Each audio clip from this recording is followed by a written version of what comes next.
abantu batsinda Imana irabakunda. Abantu batsinda abakirisitu reka mbabwire murakabije. Ugire gutsindwa utsindirwe kuri mitsingi koko nicyo kinyobwa kiba ku isi cyonyine. Utsindirwe kuri primus. Utsindirwe imbere y'inkumi ufite umugore wawe ugupfumbata buri joro ko mwabaye muti. Hari n'igihe namwe mukabye. Nutsinda nta muntu uzakwiruka inyuma ngo agushyikire. Nutsinda nta mbaraga zizakubasha. Nutsinda nta mugome wagushobora. Nubaho mu buzima bwo gutsinda, Imana izajya ikurinda kandi guhagarareho. Umuntu utsinda niwe Imana ihora izamura mu ntera igahora imugirira neza. Mbifurije gutsinda. Abashumba mutsinde, abapasiteri ni mutsinde, abahanuzi mutsinde, abavugabutumwa ni mutsinde, abakozi b'Imana mutsinde, abakirisitu ni mutsinde. Ni mutsinde ibyaha, mutsinde ibigeragezo, mutsinde Satani, mutsinde abadayimoni, mutsinde muba abantu baba mu ntsinzi. Amahoro y'Imana nabe muri mwe. Nizere ko mukomeye kandi muguwe neza. Nizere ko umwami abarinze kandi abarindishije imbaraga ze. Natwe rero turaho, nanjye ndaho, ndashima Imana kandi turaho ngewe n'umuryango wanjye. Hari abantu baba bakeneye kumenya amakuru yanjye. Amakuru yanjye ni meza. Iyo mu mwuka umeze neza, nibwo buzima bwa mbere umukristo agomba kugira. Nuko mu mwuka aba ameze neza. Kubera ko umwuka ushobora, iyo ufite ubugingo cyangwa ufite imbaraga zo mu mwuka wera, umwuka wera ukurura iby'umubiri. Ariko umubiri ntabwo ushobora gukurura umwuka ngo bikunde. Ntabwo byakunda. Uyu munsi ndashaka kubwira abakristo. Iyi message ni y'abakristo, iyi message ni y'abakozi b'Imana, iyi message ni y'abantu bamenye Imana. Ndashaka kukubwira ngo ujye uharanira mu buzima bwawe kuba umunyembaraga kandi ntuzifuze gutsindwa. Ujye uharanira kuba umunyembaraga kandi ntuzifuze gutsindwa. Mu buzima bwawe bwose hajye habamo gutsinda. Nicyo nagira ngo nkwisabire. Ngusabiye gutsinda, ngusabiye kuba mu buzima bwo gutsinda, ngusabiye intsinzi, ngusabiye intsindi, ngusabiye gutsinda. Ntuzemere gutsindwa mu buzima bwawe. Mu rugamba urwana no mu masengesho usenga no mu rugendo ugendamo rujya mu ijuru. Ujye uharanira ubuzima bwawe bwose gutsinda. Ujye ubaho mu buzima bwo gutsinda. Ese wambaza ngo gutsinda iki? Ni ugutsinda ibigeragezo, ni ugutsinda imitego ya Satani, ni ukubaho mu buzima bwo gutsinda ukirinda kuba ikigwari mu buryo bw'umwuka, ugatsinda ukatsinda n'Imana yakwitegereza iri mu ijuru uri mu isi ikavuga ngo mu isi mpafite umuntu utsinda. Umuntu utsinda rero, umuntu utsinda ahorana ibihembo, umuntu utsinda ahorana icyubahiro, kandi umuntu utsinda ahora imbere y'Imana. Mureke mbabwire, iyo habaye amarushanwa y'amagare, amarushanwa ya kurusi z'imodoka, amarushanwa y'imipira, amarushanwa mu bigo by'amashuri, amarushanwa mu makampani yateje imbere abaturage cyangwa yakoze neza, amarushanwa, burya ahantu henshi haba amarushanwa, habaho guhabwa igihembo. Ujya kumva umukozi waha niwe witwaye neza mu bakozi 100, niwe wegukanye igikombe, kandi uwo muntu witwaye neza agatsinda. Amina. Uwo muntu witwaye neza agatsinda ahora mu maso ya bosi. Ikintu cyose bosi atekereje niwe wa mbere ugomba kukimenya. Umushahara mwiza niwe wa mbere ugomba gukatiraho. Iterambere ryose rije aho hantu niwe ribanza, kuko ni umuntu uba utifuza no gutakazwa. Imana ihabwa icyubahiro. Uwo muntu utsinda ahorana ibikombe, umuntu utsinda ahorana amashimwe, umuntu utsinda ahora azamurwa mu ntera, umuntu utsinda ahora imbere ya bosi. Ninde wagishijwe inama niwe, ninde bizeho ngo bamugirire neza niwe, ninde ugomba kongererwa umushahara niwe, ninde ugomba guhagararira abandi mu cyiciro runaka niwe, ninde ugomba guhabwa misiyo ya mbere niwe. Ibyiza byose byo mu kazi niwe biheraho. Hanyuma mbifurije gutsinda.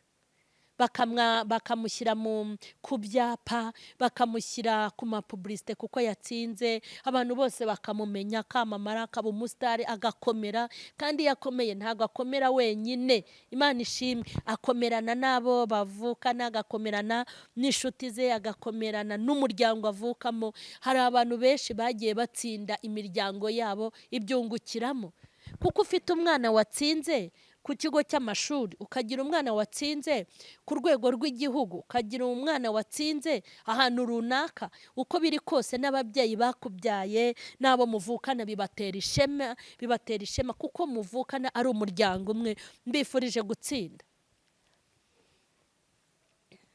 mbifurije gutsinda. Ndashaka kubabwira ngo muri uyu murimo w'Imana, muri ubu buzima bwa gikristo, muri uru rugendo rujya mu ijuru, habaho gutsinda. Gutsinda ibigeragezo, gutsinda umubi, gutsinda ukirinda ibikorwa bibi, imitego satani yaguteze ugatsinda. Umukirisitu rero urwana intambara nziza agatsinda. Haleluya! Ahora mu maso y'Imana. Uwo muntu ntabwo Imana ishobora kumutakaza, Imana ishimwe. Uwo muntu ntabwo Imana yamubura, uwo muntu Imana yamutangira ingabo nyinshi kubwe, ariko akabaho. Uwo muntu ahora mu maso y'Imana. Imana iyo itekereje abantu igiye kugaburira niwe iheraho. Iyo Imana itekereje abantu igiye kwambika bakambara neza niwe iheraho. Iyo Imana itekereje abantu bagomba kuzamurwa mu ntera imuheraho. Iyo Imana itekereje abantu igomba gutabara muri uwo mwaka nawe imuheraho.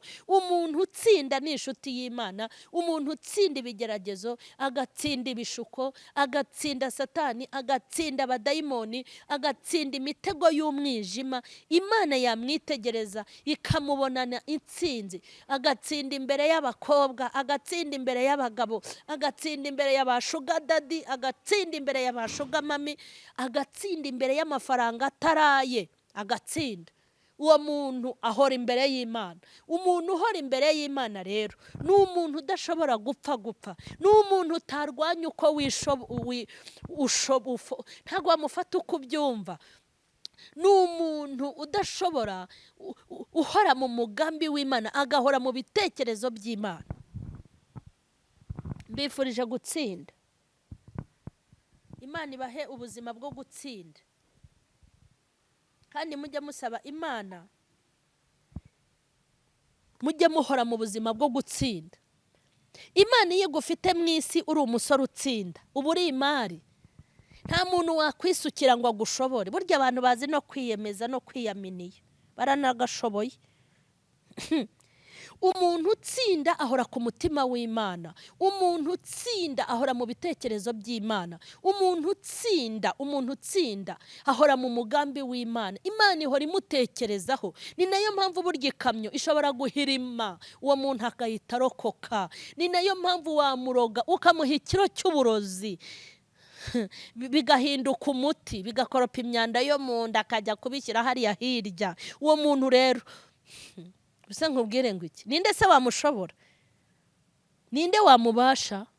Ni iyihe mbunda yamurasa? Ni uwuhe mupangu wamupangira?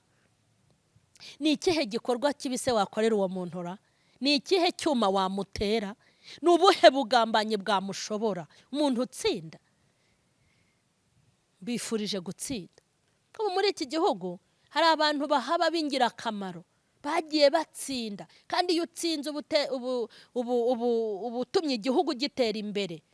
Kankubwire, hari abantu bajya mu marushanwa mu mahanga, iyo bamaze gutsinda baba bahesheje igihugu ishema. Imana ndayishimye. Reka nkubwire, iyo dutsinze ibyaha, tugatsinda ibigeragezo, tugatsinda satani n'abadayimoni, tuba duhesheje ishema. Imana yacu iratwirata rero buri munsi. Niyo mpamvu ubona tudapfa. Pawulo yavuze ngo iki? Yaravuze ngo dukubitwa hasi ariko ntidupfa, turicwa ariko ntidupfa. Abantu batsinda ntabwo Imana ijya ibavanaho amaboko. Abantu batsinda Imana irabakunda. Abantu batsinda, abakirisitu reka mbabwire murakabije. Ugire gutsindwa, utsindirwe kuri mitsingi, koko nicyo kinyobwa kiba ku isi cyonyine. Utsindirwe kuri primusi. Utsindirwe imbere y'inkumi ufite umugore wawe ugupfumbata buri joro ko mwabaye muti. Hari n'igihe namwe mukabye. Utsindirwe ku 5,000. nibura si 5,000 uzabirya ukwezi ngo uvuge uti ntacyo mbuze ubugingo ariko ukwezi kose nzarya. Utsindirwe kuri minerivare igihembwe kimwe, hari ubwo se urangije kwiga. Utsindirwe kuri envelope y'umugati, utsindirwe ku nkoko, inkoko iriya gogogogogo, inkoko. Utsindirwe ku ifi, utsindirwe ku makofi y'abagabo, ngo utsindirwe ku maguru y'abagore, utsindirwe ku mabuno yabo. No, Imana ibahe gutsinda. Akamanyu k'umutsima kakuryohera uyu munsi ngo ejo kakakuniga. Utsindwe ku 100,000 koko muroko. Utsindwe ngo ugiye kwishingira, nibura se uwo muhungu mwishyingiranye, nibura agira iki? Ye baba we, uzatinya umukobwa utsindirwa ku musore ngo agiye kwishingira. Urishingira kuri we se? Hari n'imodoka nibura agira uvuga uti nzakavimviramo Imana izamponda ariko nayicayemo. Hari inzu agira, hari amafaranga agira. Si ukugenda ukicwa n'inzara, ukabura iby'umwuka ukabura n'iby'umubiri. Koko baroko nimumbabarire dutsinde. Abahanuzi mutsindwa. Utsindwe ku nogo itongi. Utsindirwe ku itongi ry'ubugari. Utsindwe uvuga iby'Imana itagutumye. Utsindwe uze kuri kamera kubera ubufaranga baguhaye 10,000 ngo uzusebanye, uzubara inkuru utahagazeho. Utsindwe. Utsindirwe mu bugambanyi ngo numugambanira bazaguha umwanya we. Utsindirwe mu matiku, utsindirwe mu busutwa, utsindirwe mu bujajwa. Baroko mbifurije gutsinda. Mbifurije gutsinda. Nkwifurije gutsinda. Nutsinda Imana izaguha ibirengeje ibyo shitani yagushukishije. Nutsinda uzahorana ibikombe wawe. Nutsinda ntago uzaba umurizo ahubwo uzaba umutwe. Nutsinda uzahabwa uburenganzira bwo kwinjira mu byumba byose by'Imana. Nutsinda nta muntu uzakwiruka inyuma ngo agushyikire. Nutsinda nta mbaraga zizakubasha. Nutsinda nta mugome wagushobora. Nubaho mu buzima bwo gutsinda, Imana izajya ikurinda kandi guhagarareho. Umukinnyi wese utsinda mu ikipe aba ari imari y'ikipe. Haratsinda maze bakamuterura ukabona bari kumuhahana bamuteruye, bakamuterura bati uri intsinzi y'ikipe yacu sha, uri intsinzi y'abareyo, uri intsinzi ya aperi, uri intsinzi y'amavubi, uri intsinzi yacu. Uwo nguwo anavuze ati njye ndivumbuye ndigendeye, bahita banamwongera umushahara kuko ni wubaha gutsinda. Uza abakinnyi batsinda ukuntu bagurwa menshi, udatsinda se bamuhiki nawe ahora ku mushahara muke. Abarokore kubera kudatsinda kwanyu ubuzima bwanyu ntibujya buhinduka, kubera kudatsinda kwanyu muhora mutsindwa. Imyaka myinshi mubara muyimara mu mibabaro no mu maganya. Imana si guhembera iki? Ninde wababwiye ko Imana igira iby'ubuntu? Ko Imana izaguha umugabo ukijijwe? Wigeze utsinda se? Umusore wese ugukeneye arakubona, umugabo wese ugukeneye arakubona, ugushatse mu gitondo arakubona, ugushatse nimugoroba arakubona. Nta kabizu ugahita witaba abaguka bakabana ibintu byose by'imyanda. Imana iguha umugabo ukijijwe se waratsinze? Imana izampa umugore mwiza, iguha umugore mwiza we waratsinze? Unyura imbere y'abayayi ukagwa, wanyura inyuma y'abantuza ukagwa, hose unyuze ukagwa. Nta muntu ujya ucaho, wabaye imfizi y'akarere. Imana iguha umugore mwiza se wo kuguhonga. Baho mu buzima bwo gutsinda. Imana ikuzamure mu ntera, ikuzamure mu ntera no kurobanura ku butoni mu kazi, ikuzamure mu ntera n'udufaranga wirirwa ugavura wahombeje kampani. Imana ikuzamure mu ntera. Kubera iki? Umuntu utsinda niwe Imana ihora izamura mu ntera igahora imugirira neza. Mbifurije gutsinda. Abashumba mutsinde, abapasiteri ni mutsinde, abahanuzi mutsinde, abavugabutumwa ni mutsinde, abakozi b'Imana mutsinde, abakirisitu ni mutsinde. Ni mutsinde ibyaha, mutsinde ibigeragezo, mutsinde Satani, mutsinde abadayimoni, mutsinde muba abantu baba mu ntsinzi. Ni mutsinda namwe Imana izabagirira neza. Mureke dusenge Imana. Reka dusenge. Ndabasabira kugira ishyari ryiza. umuntu wese utsinda Imana ihora imutekereza. Umuntu wagiye mu mahanga agatsinda agahesha igihugu ishema, uriya ngo afatwa neza. Ntabwo uwo muntu yaba umukene.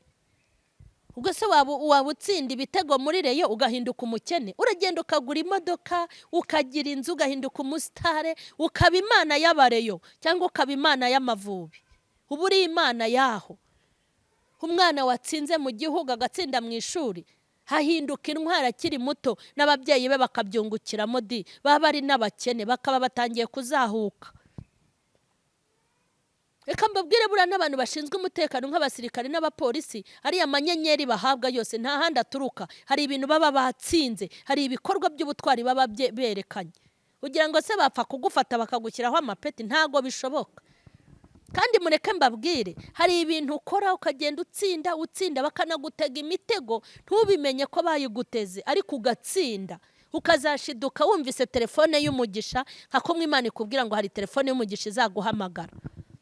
Ukumva telefone y'umugisha iguhamagaye mu buryo butunguranye, bakahita bagutunguza igitangaza. Niko Imana yacu tureba. Burya iyo watsinze Imana irabireba, naho abantu batabibona, naho abantu batamenya ko uri umukristo mwiza, naho batamenya ko uri umukozi w'Imana, naho batamenya imbuto wera, naho batazipima ngo bazishyire ku biro. Imana imenya ahantu unyura, ikamenya ibyo wahuye nabyo n'ibyo wakubitanye nabyo, ikabireba ikabimenya, ukazabona ikuzamuye mu ntera, bagatangira kurabya indimi. Bakarabya indimi ngo barashaka kwicara aho wicaye, ariko batazi ukuntu watsinze. Tugiye gusenga Imana ibafashe gutsinda. Ndagushimye Mana, ndagushimye mu izina rya Yesu Kristo w'i Nazareti. Sabiye abana bawe gutsinda, mbasabiye ubuzima bwo gutsinda mu izina rya Yesu. Bahe gutsinda aho batsindwaga, bahe gutsinda mu izina rya Yesu, bahe gutsinda ku rugamba rw'ubuzima, bahe gutsinda mu mibereho y'iki gihe, bahe gutsinda mu gakiza no mu murimo wawe, bahe gutsinda mu izina rya Yesu. Bahe gutsinda abagabo, abasore, bahe gutsinda abakobwa, abagore, bahe gutsinda abashumba, abapasiteri, bahe gutsinda. Urakoze cyane Mwami, ndagushimye ko unshoboje ubu butumwa bugere kubo bwagenewe, kandi nanjye ukomeze kundinda no kumpa imbaraga n'amavuta mu izina rya Yesu. Amen. Ndabashimiye rero kubwo gukurikirana iyi message. Imana ibahe umugisha, mbifurije ubuzima bwo gutsinda. Abatarakora subscribe ni muyikore, mukomeze mukoreshe musangize abandi. Comment zanyu zirakenewe. Iy'amahoro ibahe gutsinda mu izina rya Yesu. Amen.